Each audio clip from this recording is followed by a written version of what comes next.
My brother and I got lost in the woods, so he hid me behind a tree. My brother and I love hiking. Growing up in the Pacific Northwest, we spent countless weekends exploring dense forests and picturesque trails. It was our way of bonding, a tradition we carried into adulthood. But nothing could have prepared us for what happened on our last hike. We set off early, the morning sun filtering through the thick canopy above.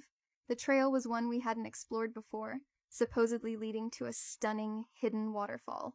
Armed with our trusty map and a sense of adventure, we were ready for anything, or so we thought.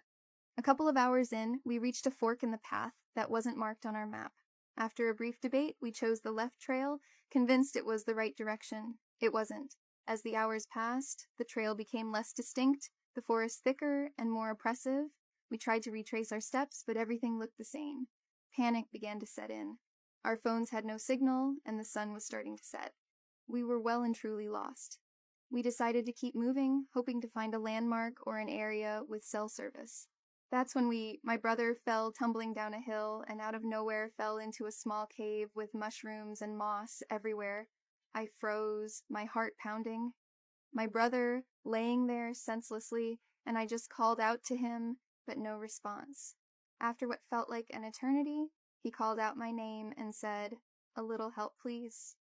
I quickly grabbed him out. When I picked him out, he had a bunch of little flowers on him shaped of hearts.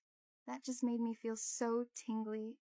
Anyways, I put him in a spot to rest, our nerves frayed.